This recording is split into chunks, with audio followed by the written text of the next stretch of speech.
जय हिंद दोस्तों। Welcome to my YouTube channel TGA classes. देखिए आज की वीडियो में लाइब्रेरी साइंस का यूनिट 8 देखेंगे। देखिए यूनिट 6, 7 और 8 जो है ये कंप्यूटर से रिलेटेड है। आपका कंप्यूटर लाइब्रेरी साइंस में आपको कंप्यूटर से भी लगभग 10 से 15 क्वेश्चन दिया जाएगा। 10 से 15 क्वेश्चन जो है आपको लाइब्रेरी कंप्यूटर से दिया जाएगा। तो आपको यूनिट 6, 7 और 8 जो है काफ़ी इंपॉर्टेंट हो जाता है। ये बुक जो है आपका एकेबी पब्लिकेशन का है, जो डॉक्टर अमित किशोर जी के द्वारा लिखा गया है। यूनिट 8 में हम सूचना संचार एवं ज्ञान प्रबंधन के बारे में पढ़ेंगे। इंग्लिश में बोले तो information communication and knowledge management के बारे में पढ़ते हैं यूनिट 8 में। देखिए हर वीडियो में आपको लगभग 70 प्लस क्वेश्चन बताते हुए आ रहे हैं। तो इस वीडियो में भी 70 प्लस क्वेश्चन आपको बताने का प्रयास करते हैं। तो आइए देखते हैं क्वेश्चन नंबर। देखिए 1640 तक जो है यूनिट 7 तक हम बता चुके हैं। तो आप भी वो वीडियो देखना चाहते हैं तो डिस्क्रिप्शन में प्लेलिस्ट का लिंक दिया हुआ है, वहाँ से देख के अपना तैयारी कर सकते हैं। तो और इसका पीडीएफ चाहिए तो पीडीएफ आपको मेरे टेलीग्राम चैनल पे मिल जाएगा। टेलीग्राम का लिंक भी डिस्क्रिप्शन बॉक्स में दिया हुआ है। तो आइए देखते हैं 1641 नंबर। देखिए उससे पहले आप लोग से एक छोटा सा रिक्वेस्ट है कि जो भी न्यू स्टूडेंट इस चैनल के साथ पहली बार जुड़े हैं, चैनल को जरूर सब्सक्राइब कर लें, वीडियो को लाइक कर दें।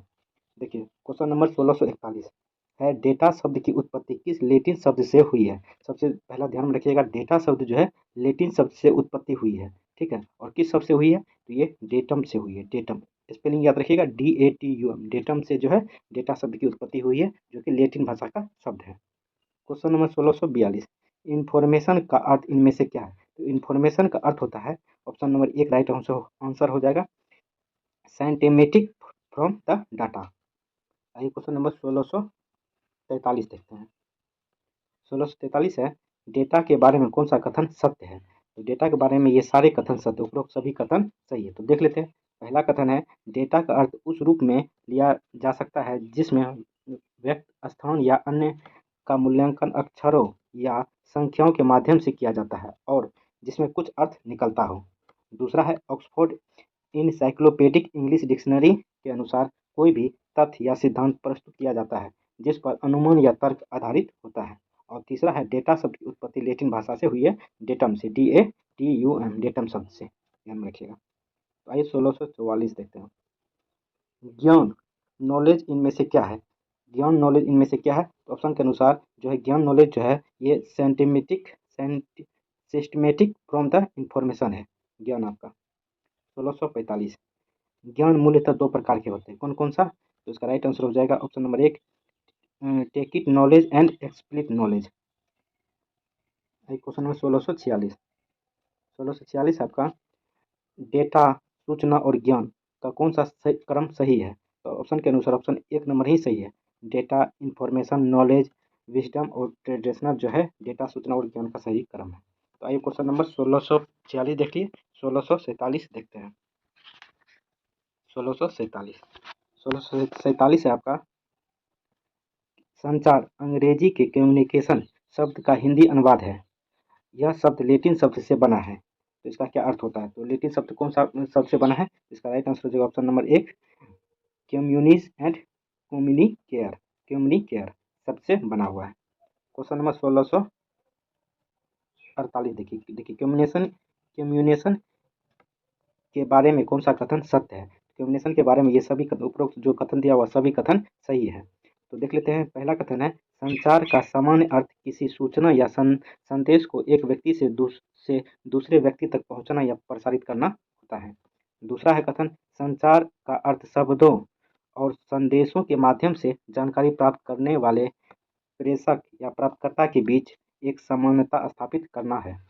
तीसरा है, संचार एक कला है जहाँ एक व्यक्ति दूसरे व्यक्ति के विचारों या भावनाओं में भाग लेता है, अर्थात जब दो या दो से अधिक व्यक्ति कुछ सार्थक संकेतों या प्रतीकों के माध्यम से विचारों या भावनाओं के का आदान प्रदान करते हैं तो इसे संचार कहा जाता है। तो ये सभी तीनों कथन सही था, उपरोक्त सभी कथन सही था। आइए क्वेश्चन नंबर 1649 देखते हैं। देखिए 1649, संचार प्रक्रिया का कौन सा क्रम सही है। संचार प्रक्रिया का कौन सा कथन सही है, तो कथन जो है एक ही सही है। देखिए सोर्स होता है, फिर मैसेज होता है, तब चैनल, तब रिसीवर होता है। ठीक है। आइए क्वेश्चन नंबर 1650, संचार प्रक्रिया में शोर यानी नॉइज एक प्रकार है तो शोर और नॉइज जो है यह एक जो है बैरियर होता है, barrier. Option number 1 right answer हो जाएगा।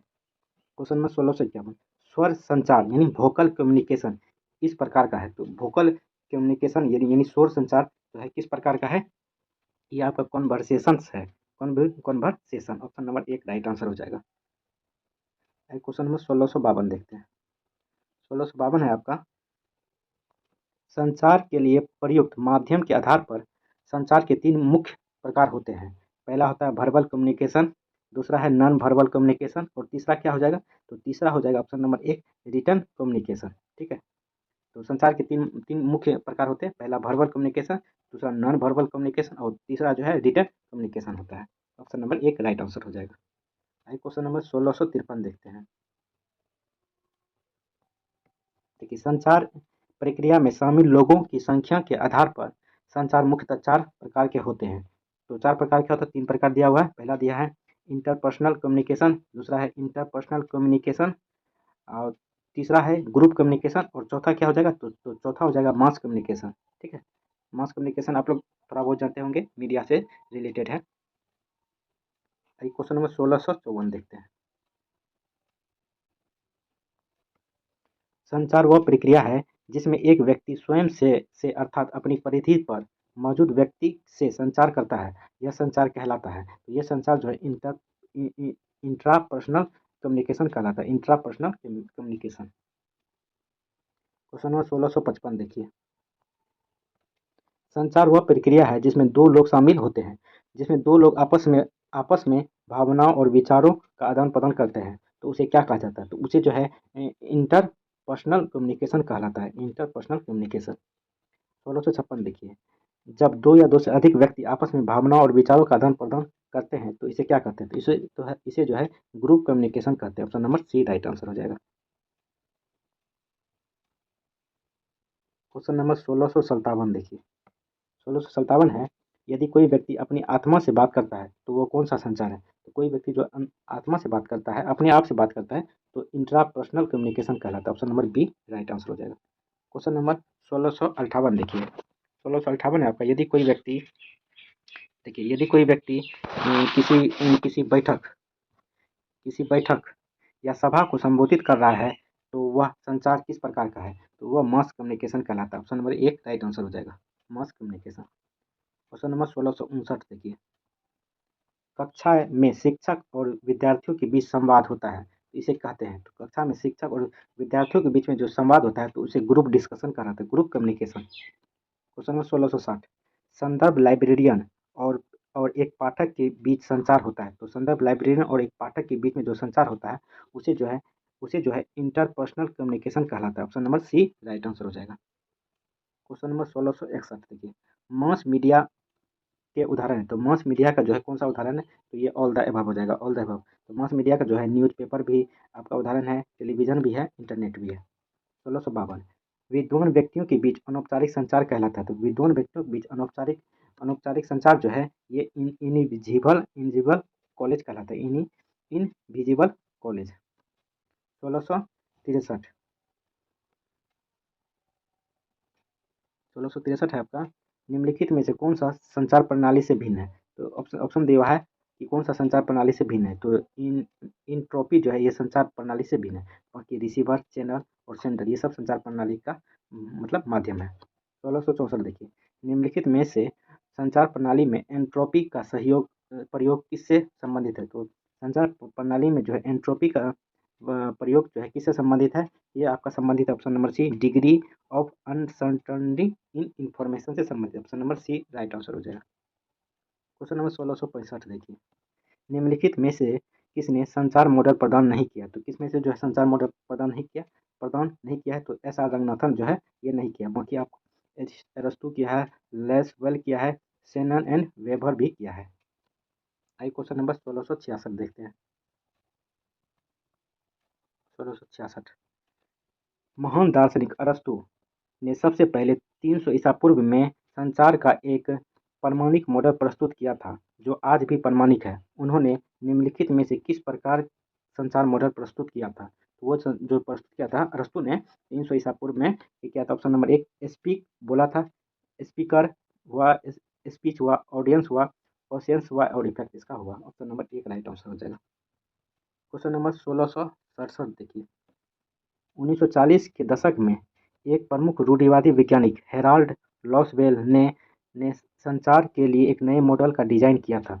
उन्होंने निम्नलिखित में से किस प्रकार संचार मॉडल प्रस्तुत किया था? वो किया था ऑप्शन नंबर 1 राइट आंसर हो जाएगा who says that in which channel to whom with what effect. इस तरह का मॉडल प्रस्तुत किया था। ऑप्शन नंबर 1 राइट आंसर हो जाएगा।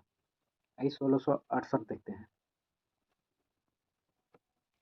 1949 में संचार का गणितीय मॉडल किसके द्वारा प्रतिपादित किया गया था? तो 1949 में गणितीय मॉडल जो है ये आपका प्रस्तुत किया गया था option number 1 cloud E sanction and Warren weber के द्वारा। Option number 1।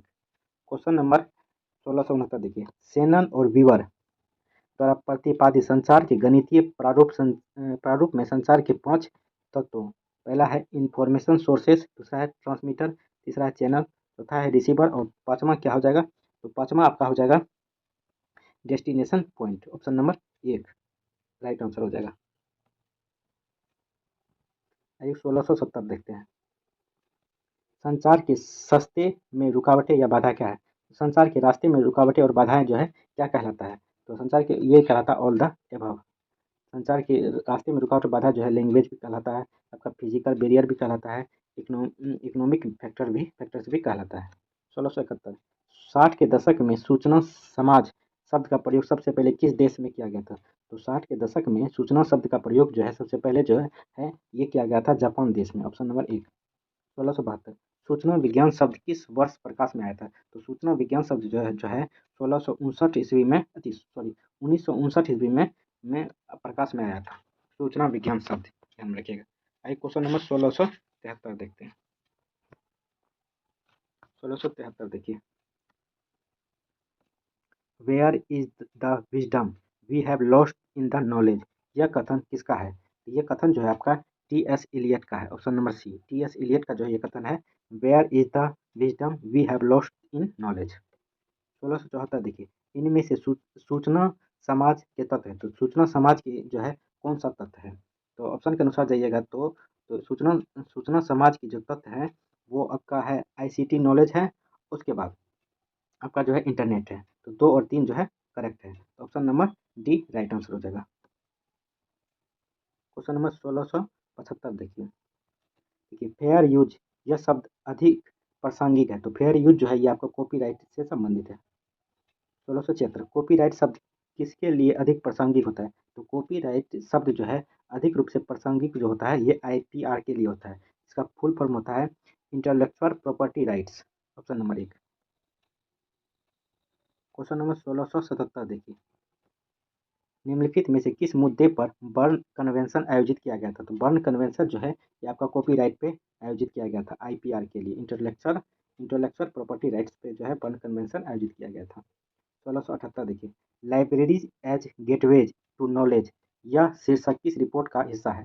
तो libraries as gateways to knowledge यह शीर्षक यह जो है शीर्षक किस रिपोर्ट के लिए किस रिपोर्ट का हिस्सा था? तो ये जो रिपोर्ट का हिस्सा था option number C knowledge national knowledge communication का जो है एनकेएम का जो है एनकेसी का जो है ये शीर्षक का रिपोर्ट था national knowledge communication. Option number C right answer हो जाएगा। आइए क्वेश्चन नंबर 1679 देखते हैं। 1679 है नेशनल नॉलेज कम्युनिकेशन यानी एनकेसी की स्थापना किस वर्ष की गई थी? तो एनकेसी की स्थापना जो है ये 13 जून 2005 ईस्वी को किया गया था। Option number A right answer हो जाएगा। 1680 देखिए नेशनल नॉलेज कम्युनिकेशन यानी एनकेसी के अध्यक्ष कौन थे? जिस टाइम इसकी स्थापना किया गया था उस टाइम इसके अध्यक्ष कौन थे? तो इसके अध्यक्ष जो थे ये सैम पित्रोदा थे, सैम पित्रोदा। आइए क्वेश्चन नंबर 1681 देखते हैं। 16 national knowledge communication commission national knowledge commission जो है एनकेसी को किस वर्ष भंग कर दिया गया था? ये 2014 में जो है भंग कर दिया गया था इसको। 1682 देखिए 1682 है आपका बौद्धिक संपदा अधिकार यानी आईपीआर। आईपीआर का फुल फॉर्म बता चुके हैं आपको इंटेलेक्चुअल प्रॉपर्टी राइट्स के बारे में निम्नलिखित में से कौन सा कथन सही है? तो ये सभी कथन जो है आईपीआर के बारे में सही है। तो एक एक करके देख लेते हैं आईपीआर के बारे में कथन। तो पहला कथन है आपका बौद्धिक संपदा अधिकार आविष्कारक को एक निश्चित अवधि के लिए उसकी बुद्धि द्वारा बनाए गए किसी भी आविष्कार या रचना पर कानूनी स्वामित्व प्रदान करते हैं। दूसरा है, जब कोई व्यक्ति या संस्था किसी कला से संबंधित मौलिक विचार, साहित्य से संबंधित, संगीत से संबंधित कार्य या अन्य रचनात्मक कार्य करता है, तो उसे इसका निर्माता के रूप में कानूनी अधिकार प्रदान किया जाता है। आपका तीसरा है बौद्धिक संपदा अधिकार शब्द के आधुनिक उपयोग को 1883 ईस्वी के पेरिस कन्वेंशन और 1886 के बर्न कन्वेंशन के उत्पाद के रूप में संदर्भित किया जा सकता है। तो ऑप्शन नंबर डी सही है। उपरोक्त सभी कथन आईपीआर के बारे में सही था। एक एक करके आपको सभी बता चुके हैं। क्वेश्चन नंबर 1683 देखिए। 1683 है, बौद्धिक संपदा अधिकार यानी आईपीआर पर पेरिस सम्मेलन किस वर्ष आयोजित किया गया था? तो आईपीआर पर पेरिस सम्मेलन जो है किस वर्ष आयोजित किया गया था? तो ये आयोजित किया गया 1883 ईस्वी में।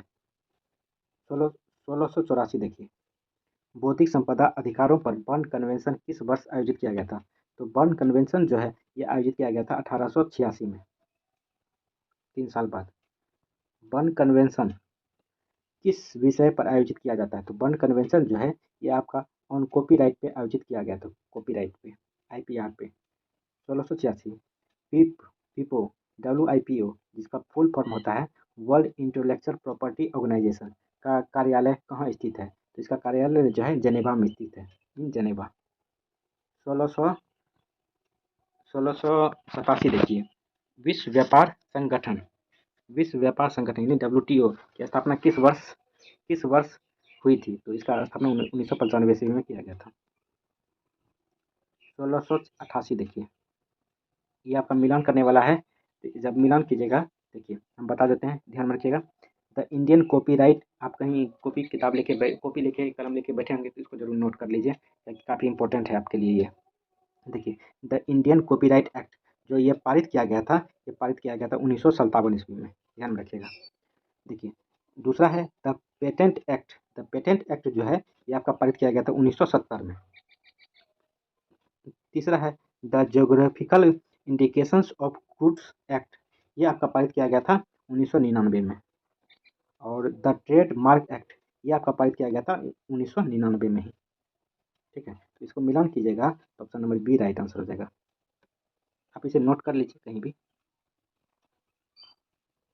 क्वेश्चन नंबर 1689 देखिए, बौद्धिक संपदा अधिकार के 3 मुख्य प्रकार होते हैं। तो बौद्धिक संपदा अधिकार यानी आईपीआर के 3 मुख्य प्रकार कौन कौन से होते हैं? तो पहला है कॉपीराइट, दूसरा है द पेटेंट और तीसरा क्या हो जाएगा? तो तीसरा हो जाएगा ट्रेडमार्क, ऑप्शन नंबर 1। 1690 देखिए, 1690 है वह विधान जिसका उद्देश्य लेखकों या रचनाकारों को उनके द्वारा किए गए रचनात्मक कार्यों पर एक निश्चित अवधि के लिए लेखन, पेंटिंग या कलात्मक कार्यों के सार्थक कार्यों पर कानूनी स्वामित्व प्रदान करता है, वह कहलाता है। तो वह जो है कॉपीराइट कहलाता है। ऑप्शन नंबर 1 राइट आंसर हो जाएगा। क्वेश्चन नंबर 1691 देखिए, सरकार और किसी वस्तु के आविष्कारक या शोधकर्ताओं के बीच समझौते का प्रमाण पत्र जिसके द्वारा आविष्कारक अपने द्वारा किए गए आविष्कारों पर एक निश्चित अवधि के लिए कानूनी रूप से स्वामित्व रखता है और शोधकर्ता की अनुमति के बिना किसी अन्य द्वारा उत्पादित नहीं किया जा सकता है, वह कहलाता है patent. Option number B right answer हो जाएगा।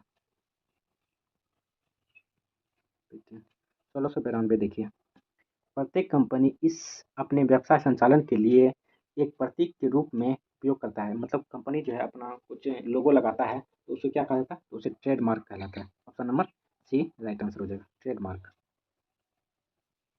1693 देखिए, विश्व का पहला कॉपीराइट अधिनियम कब और कहाँ बनाया गया था? विश्व का सबसे पहला कॉपीराइट अधिनियम जो है आपका यूके में बनाया गया था 1709 ईस्वी में। किस नाम से? In the name of the queen of United Kingdom, queen यानी यूके में बनाया गया था 1709 ईस्वी में। सबसे पहला कॉपीराइट अधिनियम यूके में बनाया गया था 1709 ईस्वी में। देखिए 1694, भारतीय कॉपीराइट अधिनियम किस वर्ष पारित किया गया? तो भारतीय कॉपीराइट अधिनियम जो है 1957 ईस्वी में पारित किया गया था। ऊपर में भी आप मिलान कर रहे थे, उसमें भी आपको हम बताए थे ये चीज़। 1695 देखिए, अंतर्राष्ट्रीय कॉपीराइट अधिनियम के अनुसार मूल रचनाकार की मृत्यु के बाद उस रचना पर कॉपीराइट लागू हो रहता है। कितने वर्ष तक लागू रहता है? तो 70 साल तक रहता है, इन अप टू 70 ईयर।